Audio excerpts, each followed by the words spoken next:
When we look around at the very tangible effects of this thing, of this lockdown and the fake science behind the lockdown, behind the second lockdown, obviously there is carnage out there. We just had the country on fire for a few weeks, and now, because there's less in the way of policing, they've defunded the police. Police are walking off the job because they're being targeted by the civil authorities.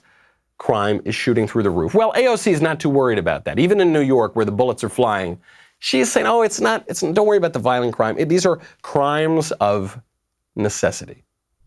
So why is this uptick in crime happening? Well, let's think about it. Do we think this has to do with the fact that there's record unemployment in the United States right now? The fact that people are at a level of economic desperation that we have not seen since the Great Recession?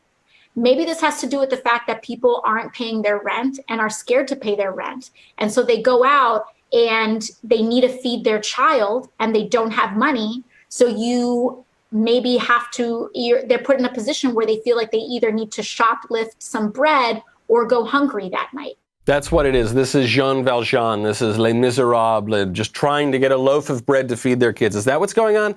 No, I don't think so. As Caitlin Flanagan pointed out on Twitter, the uptick in crime isn't stealing a loaf of bread. It's 11 dead New Yorkers just over the weekend.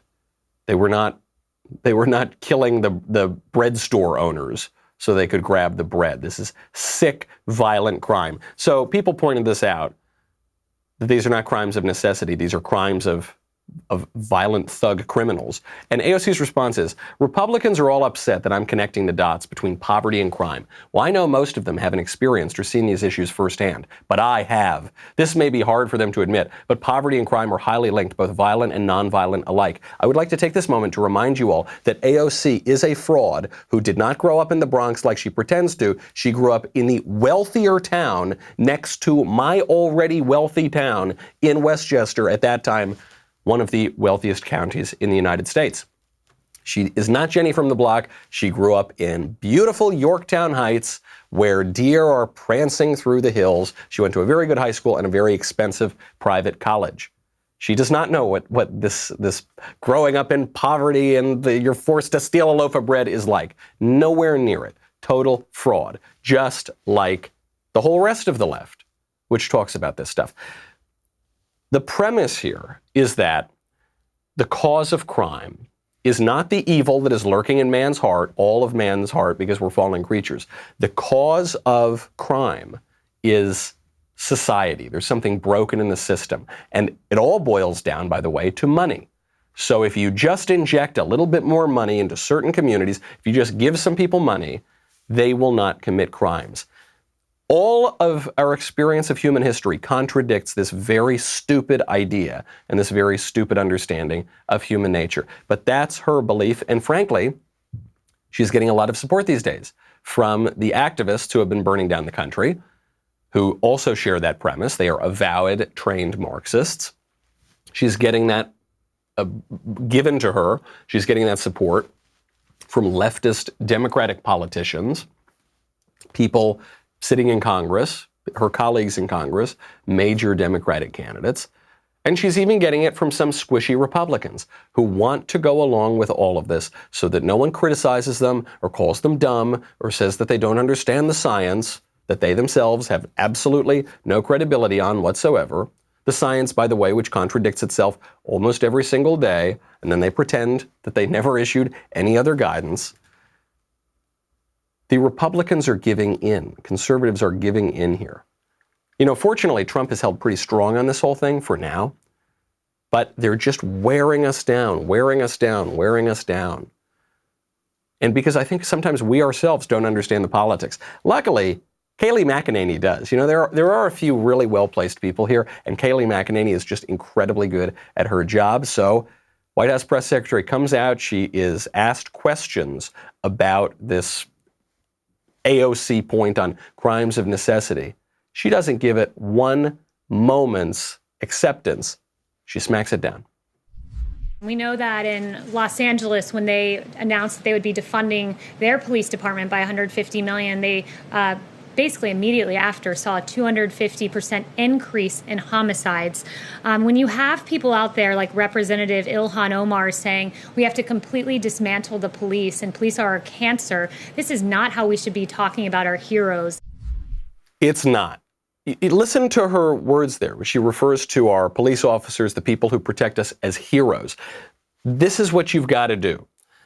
I would say there are probably three categories here. The first one is the left, which says that cops are racist, bigoted killers. Then there's Kayleigh McEnany calling them heroes. And then there are the damn squishes, not worth anything, who come out there and they say, well, look, I think there are a lot of bad police and the police need to be reformed, but some of them are good. And they're trying to play both sides. And it doesn't work. You're not seeing clearly. If you stand in the middle of the road, you're going to get hit by a truck. There is no evidence at a national level that the police need to be seriously reformed. We've gone through the numbers. How many unarmed black men were killed by cops last year? And by the way, unarmed doesn't mean not dangerous. Unarmed does not mean that the killing wasn't justified. Do you know how many? 9,990? No, nine, single digits.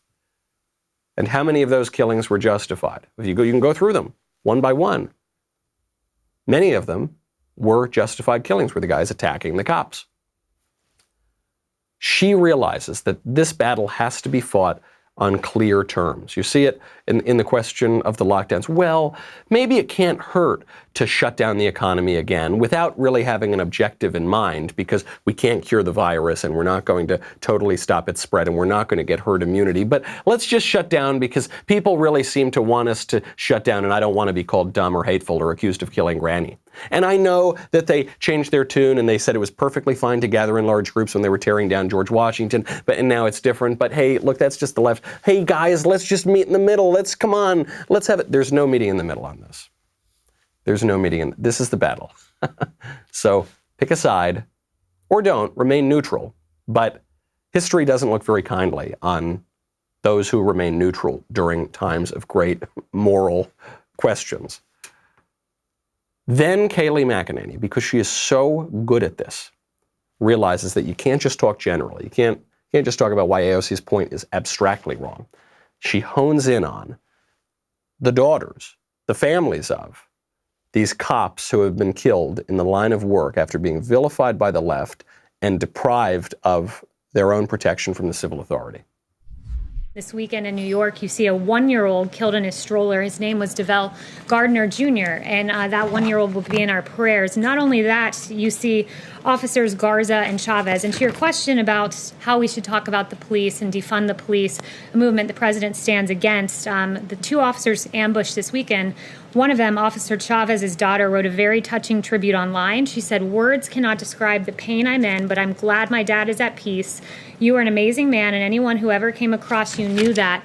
I'm going to miss you so much. You died doing what you love most. You died a hero." And those touching words were written by Savannah Chavez. And I know she received vile and outrageous comments online that were absolutely atrocious for a touching sentiment to her dad. I want Savannah to know your dad is a hero. His police department should never be defunded, because most of our police officers are good, hardworking men and women and heroes, much like Savannah's dad. We'll be praying for you, Savannah. Thank you, guys. I love that clarification there at the end. She goes, I want you to know, unless it wasn't clear what I was saying before, I want you to know your dad is a hero. The difference between political campaigns, election years, tough political times, and, lunch around the academy is, in the latter, when you're just kind of spitballing and discussing political ideas, there can be a whole lot of nuance, a whole lot of complexity, a lot of, give and take, sure. When you're in a political campaign, you've got to be clear about what you think and what your objectives are, because you need to follow up these ideas with action. And a lot of people in this country believe that this lockdown is just the result of an academic discussion of science. It's not. The science is not leading the politics. The politics is leading the science, because this is an election year. So speak clearly.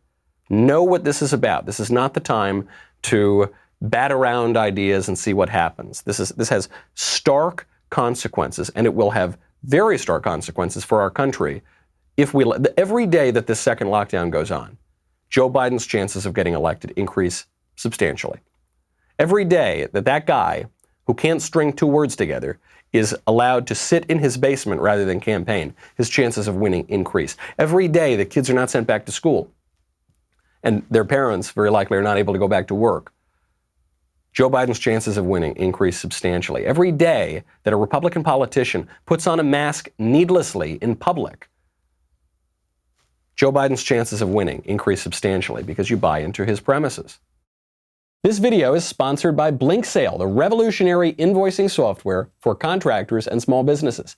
Spend less time billing and more time making bank with BlinkSale. Get a free trial at the link in the video description.